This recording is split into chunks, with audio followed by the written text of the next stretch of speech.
Baik, Assalamualaikum warahmatullahi wabarakatuh. Perkenalkan, nama saya M. Haikal dari jurusan Ilmu Tanah Fakultas Pertanian Universitas Syafala.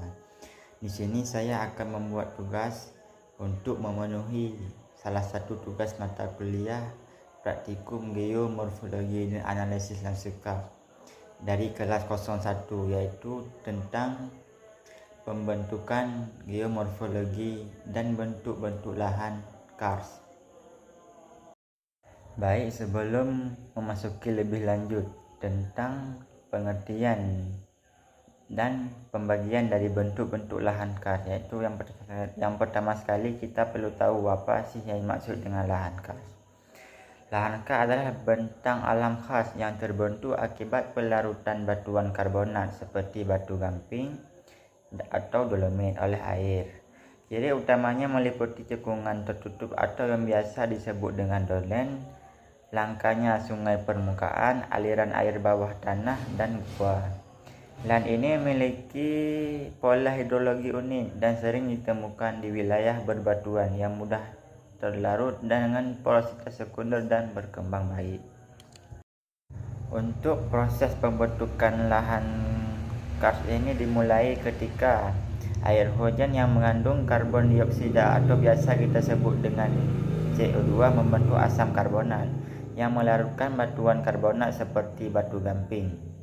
Pelarutan ini menciptakan rongga bawah tanah yang berkembang menjadi sebuah gua. Seiring waktu, atap gua dapat runtuh membentuk cekungan dan bukit karst.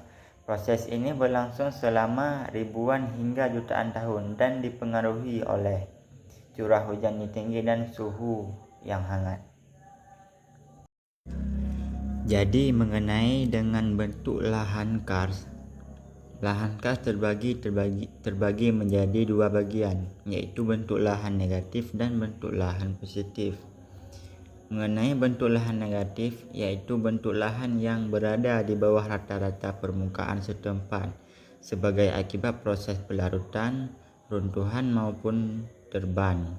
Bentuk-bentuk lahan tersebut antara lain yaitu terdiri dari dolen, ufala, polje, koplit, dan blay valley.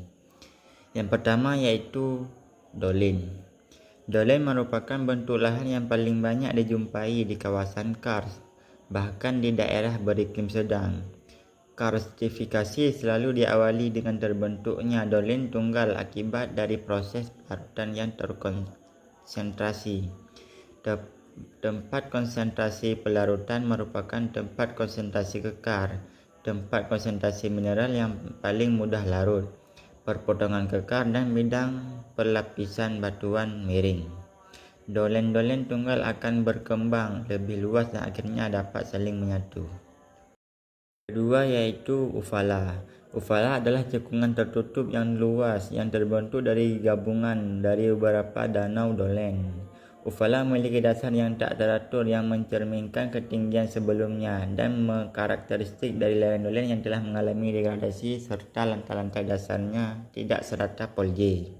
Tiga yaitu Bland Valley. Bland Valley adalah satu lembah yang mendadak atau berakhir buntu, dan sungai yang terdapat pada lembah tersebut menjadi lenyap di bawah tanah. Selanjutnya yaitu polje.